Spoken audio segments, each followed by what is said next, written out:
What if everything you thought you knew about the 12 tribes of Israel was based on a national myth created centuries after they supposedly disappeared? History books tell us the 10 northern tribes of Israel vanished after the Assyrian conquest in 722 BCE, wiped from the pages of history, scattered to the ends of the earth. But what if they never truly disappeared at all? The Bible mentions them repeatedly. Yet archaeology tells a more complex story, one that challenges the very foundation of what we've been taught.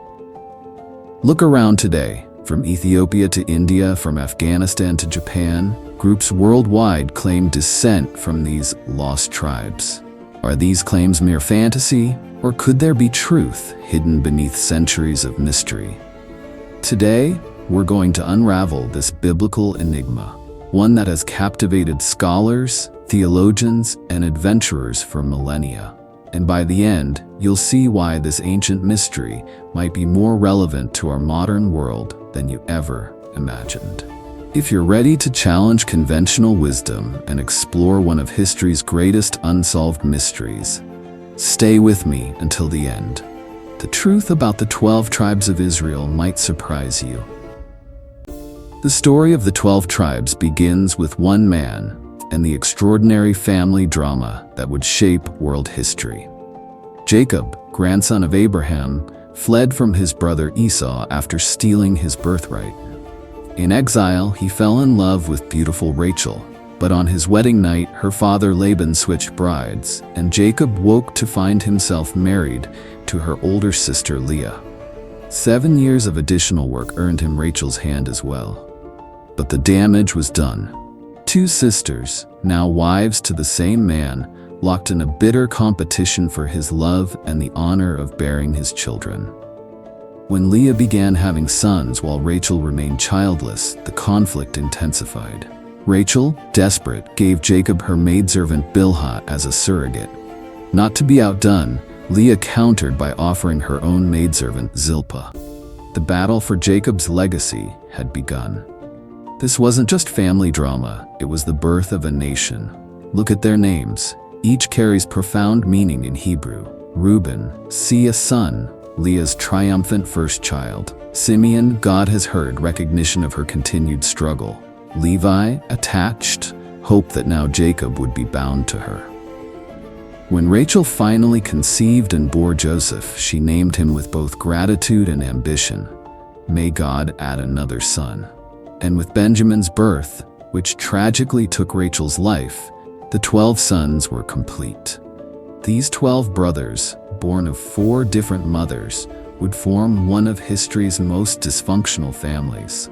Their jealousies and alliances would eventually drive Joseph into slavery in Egypt, where through divine providence, he would rise to become Pharaoh's right hand, eventually saving his family from famine, but also unwittingly leading them into generations of Egyptian bondage.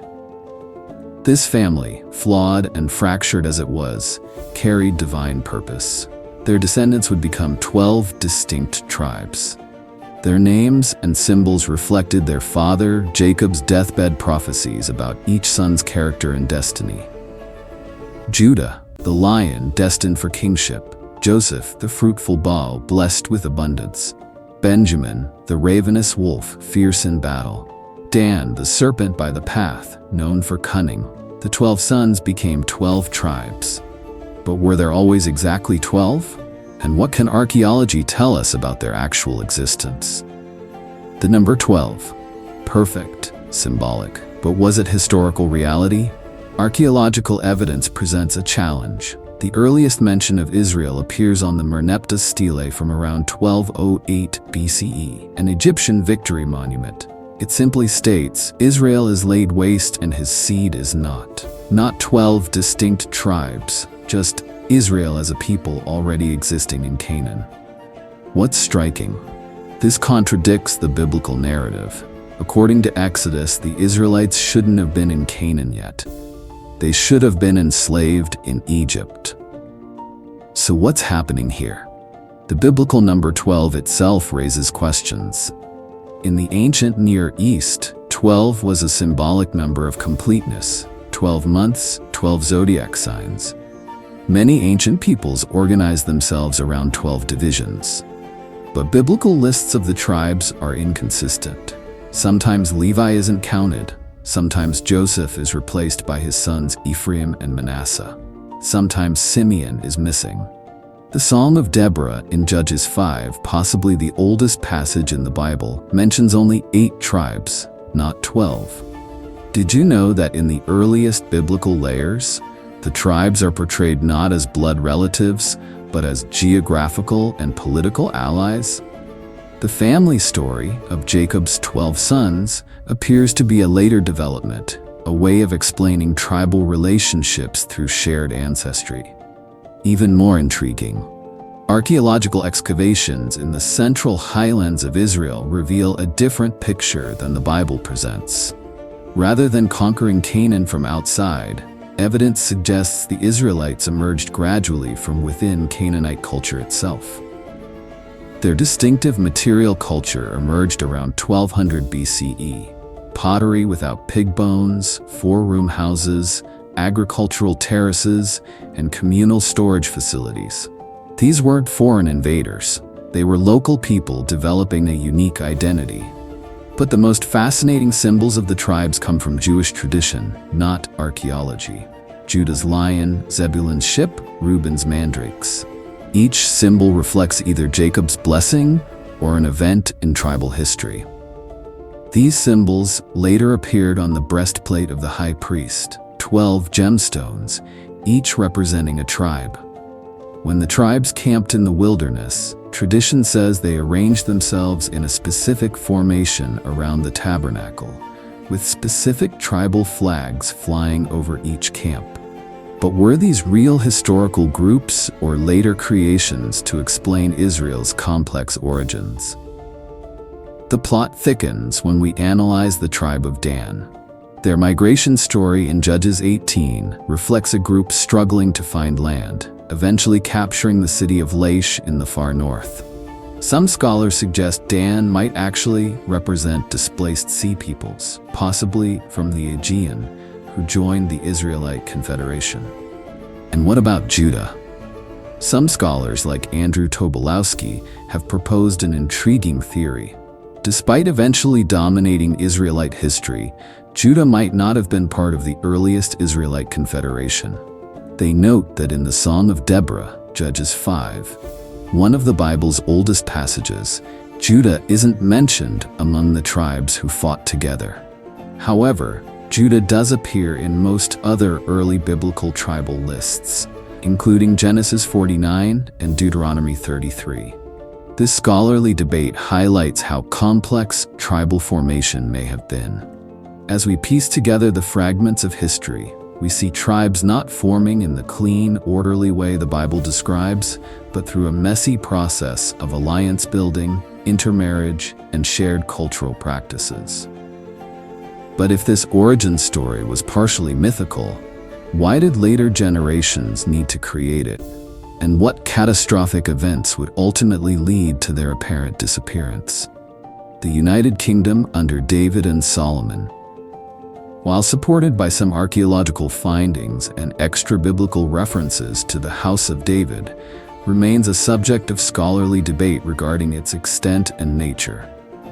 What we know with greater certainty is that this united period was relatively short-lived. After Solomon's death around 930 BCE, the kingdom fractured. 10 northern tribes rejected Solomon's son Rehoboam and his crushing taxes. They formed the Kingdom of Israel, with Jeroboam as king. Only Judah and Benjamin remained loyal to David's line in the south. This wasn't just political division, it was the undoing of a people.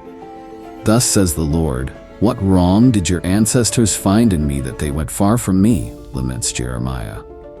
The prophets saw the split as spiritual failure, abandonment of covenant loyalty.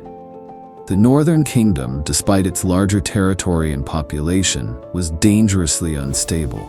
In just 2 centuries, it saw 9 different dynasties seize power, often through violence and assassination.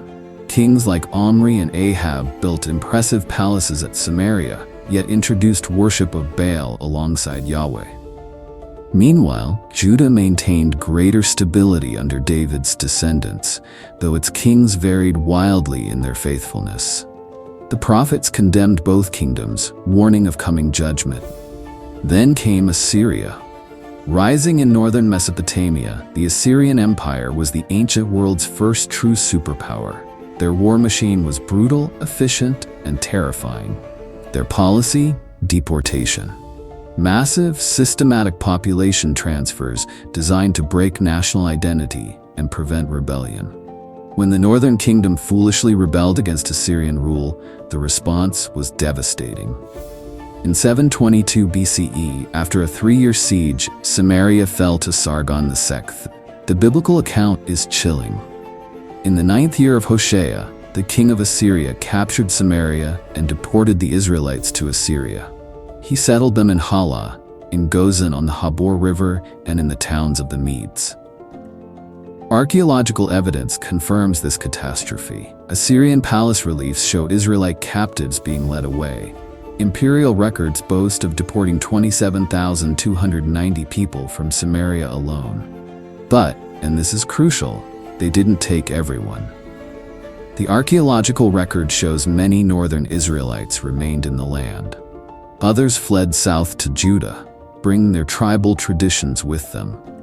Jerusalem's population exploded during this period as northern refugees poured in. These foreign transplants eventually merged with the remaining Israelites to become the Samaritans, considered foreigners by the Judahites despite worshiping the same God. For the departed tribes, this was just the beginning of an extraordinary diaspora. Where did they go? What happened to them? Did they truly vanish, or did they transform into something entirely unexpected?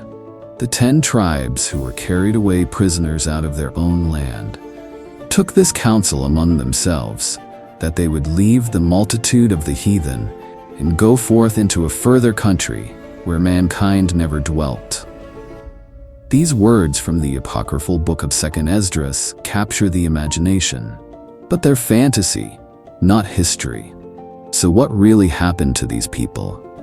Let's follow the evidence. First and most important, the deportees were not the entire population. Assyrian records suggest they took perhaps 20 to 25% of the northern kingdom, primarily elites, craftsmen, and military personnel. The Assyrians settled these Israelites in specific locations: Hala, Gozan along the Habor River, and cities of the Medes, all in modern-day Iraq and Iran. These weren't mysterious, unknown lands. They were well-documented parts of the Assyrian Empire. 3 main theories explain their fate. Theory 1, assimilation. The exiled Israelites, separated from their homeland and religious centers, gradually merged with surrounding populations. Without the temple and priesthood, their distinctive practices faded. Within a few generations, their descendants no longer identified as Israelites. This isn't far-fetched. Ancient populations frequently assimilated when displaced. Without modern concepts of ethnic identity and religious exclusivity, boundaries between peoples were more fluid.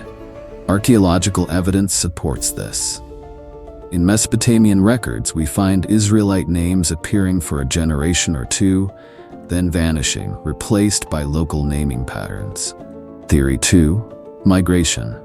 Some groups of exiled Israelites may have migrated further east or north, seeking autonomy beyond imperial control. 1st century historian Flavius Josephus wrote, "The 10 tribes are beyond the Euphrates till now, and are an immense multitude not to be estimated by numbers." This view inspired countless expeditions and theories about far-flung Israelite communities, but hard evidence remains elusive. Theory 3, return and reintegration. Perhaps the most surprising theory, and supported by growing evidence, is that many descendants of the northern tribes eventually returned and reintegrated with Judah.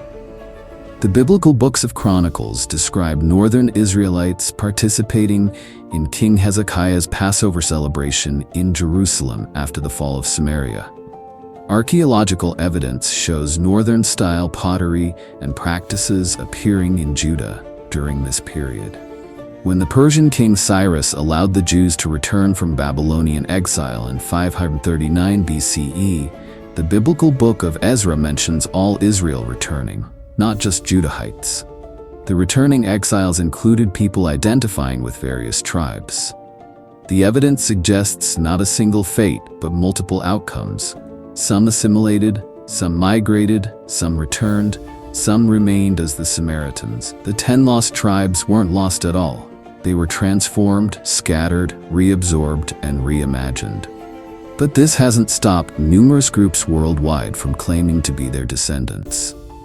Those claims, some fascinating, some outlandish, have created an entire mythology around the lost tribes. Let's examine the most compelling cases. In the remote mountains of northeastern India, a group called the B'nai Menashe practice ancient rituals remarkably similar to biblical Judaism. They maintain their descendants of the tribe of Manasseh carried east during the Assyrian exile. Their oral history tells of ancestors wandering through Central Asia, China, and finally settling in India centuries ago. For generations, they kept distinctive practices: circumcision, Sabbath observance, dietary laws echoing kosher requirements, and festivals paralleling biblical celebrations. Is it possible? The genetic evidence is mixed. DNA testing shows some markers consistent with Middle Eastern ancestry, though not definitively Israelite. Yet in 2005, Rabbi Shlomo Amar, Israel's Sephardic chief rabbi, recognized them as descendants of Israel, opening the door for thousands to immigrate to Israel. In southern Africa, the Lemba people tell a similar story.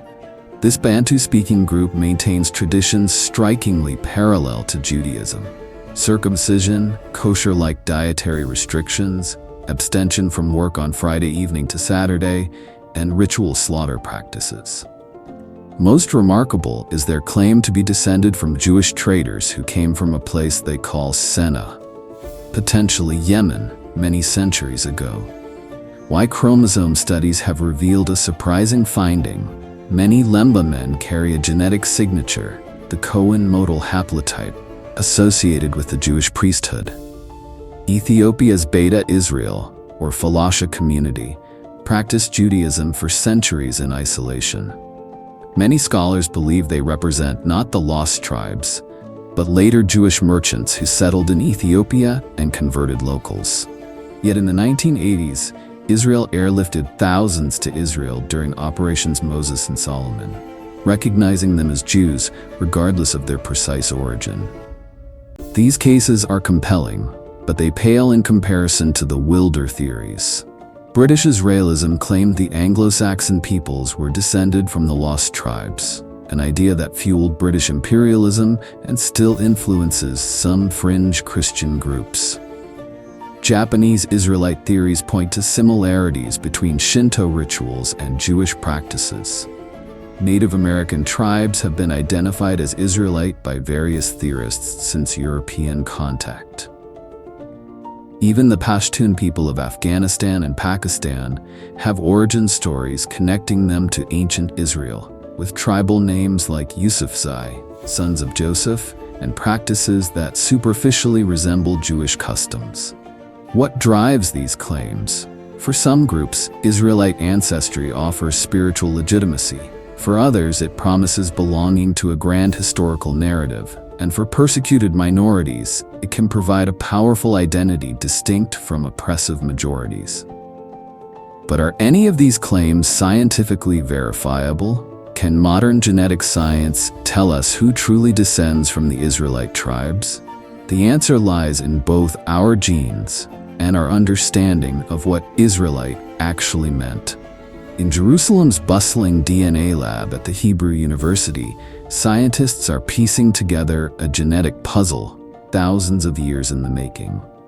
Advances in genomic technology now allow us to extract DNA from ancient bones and compare it with modern populations.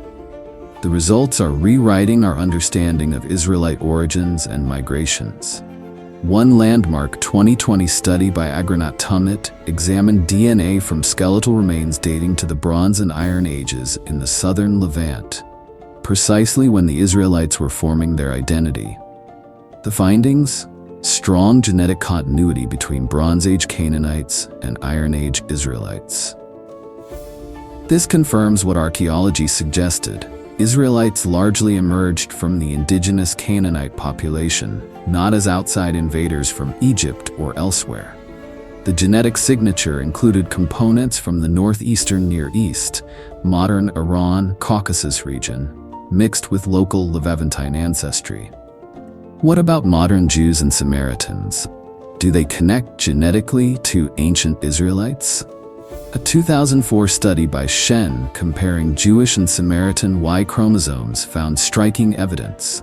Samaritan male lineages closely matched those of Jewish Kohanim, priests, both tracing back to a common ancestor around the time of the Assyrian conquest. This suggests Samaritans aren't just converts to an Israelite-style religion. They have genuine Israelite ancestry. For Jewish communities worldwide, genetic studies reveal a complex picture. Most Jewish populations show significant Middle Eastern ancestry components, linking them to the ancient Levant, but they also show evidence of mixture with local populations where they settled. Ashkenazi Jews from Eastern Europe have approximately 50 to 60% Middle Eastern ancestry, with the remainder being European. Sephardic Jews from Spain, Portugal show similar patterns, but with Iberian, North African components. Ethiopian Jews show predominantly Ethiopian ancestry with some Middle Eastern contribution. This genetic evidence tells us something profound. Modern Jewish communities maintained remarkable genetic coherence despite thousands of years of diaspora, suggesting strong social boundaries around marriage. Yet they weren't completely isolated. Each community reflects a genetic history of both continuity and intermixture. But genetics can't tell us everything. First, genetic similarity doesn't automatically equal tribal identity. Neighboring peoples in the ancient Levant were genetically similar. Israelites, Moabites, Edomites, and others would be nearly indistinguishable genetically, though culturally distinct. Second, Israelite was never solely a genetic category. The biblical text itself shows that foreigners could join the Israelites through marriage, conversion, or alliance. Ruth the Moabite became an ancestor of King David. Non-Israelite servants who accepted circumcision could participate in Passover. This means the search for pure Israelite genetics misunderstands what the tribes were. They were religious, cultural, and political entities, not strictly bloodlines. So what does this mean for the claims of groups like the Lemba, B'nai Menashe, or Pashtun? It means their stories might contain kernels of truth. Perhaps small groups of Israelites or later Jews did join these communities, bringing practices and even some genetic markers with them. But it also means the question, did the tribes disappear, is itself misguided. The tribes didn't vanish, they transformed.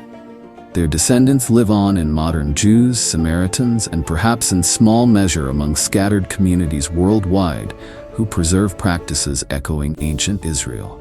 The tribes aren't lost. They're within us, in our stories, our practices, our DNA, and most profoundly, in our ongoing search for identity and belonging. Stand on Mount Gerizim in the West Bank today, and you'll witness something remarkable. Samaritans, barely 800 people remaining, still practicing sacrifices and rituals that echo the ancient Israelite past. These aren't just descendants of the northern tribes. They're living links to practices most Jews abandoned 2 millennia ago. Walk through Jerusalem's streets, and you'll find Kohanim, Jewish priests, who can trace their lineage back to Aaron, brother of Moses.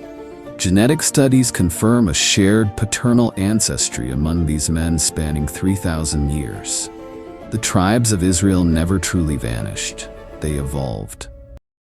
When the Second Temple was destroyed in 70 CE, Judaism transformed from a temple-centered religion to one focused on prayer, study, and community, preserving tribal memory while adapting to a world without sacrifices. The tribes became spiritual rather than geographical entities. But their impact extends far beyond Judaism. Christianity reimagined the 12 tribes concept. Jesus selected 12 apostles, a deliberate parallel to the tribes. The book of Revelation describes the New Jerusalem, with 12 gates named for the 12 tribes. The entire concept of the New Israel in Christian theology draws on tribal imagery. Islam, too, incorporates elements of the tribal narrative.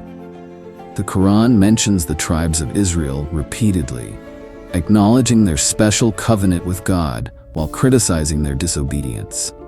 Why does this ancient tribal structure continue to captivate us? Perhaps because it speaks to our deepest human needs. For belonging, for identity, for connection to something larger than ourselves. The tribal model offers both particularity. Each tribe had its unique gifts and unity. All were part of one people. In our fragmented modern world, this balance between individuality and community resonates profoundly. For Jews, the tribal legacy remains literal. Many can identify their tribal affiliation. Kohanim priests and Levites still receive special synagogue honors, while others identify as Israelites, members of the remaining tribes. For others, the tribal concept provides a metaphorical framework for understanding communal identity. We all seek our tribe, those who share our values, perspectives, and sense of purpose. The search for the lost tribes reveals as much about us as it does about ancient history. It reflects our hunger for roots in an age of displacement, our desire to connect distant peoples across time and space, our hope that scattered communities might one day reunite. This, perhaps, is the most powerful legacy of the 12 tribes, not just what they were, but what they represent. The possibility that what seems irretrievably lost might someday be found, that ancient bonds can survive millennia of separation, that identity persists even through catastrophic change. The tribes of Israel remind us that endings are rarely as final as they appear. Transformations, cultural, spiritual, even genetic, allow communities to survive in ways their ancestors could never have imagined. As we look to our own uncertain future, this ancient story offers a powerful reminder. Civilizations may fall, empires may conquer, people may scatter, but identity, adaptable and resilient, finds ways to endure. The 12 tribes didn't vanish, they became us, all of us who carry forward the human story, seeking meaning in our past and purpose in our present. What tribal legacy do you carry? And how might it shape your understanding of who you are and where you belong?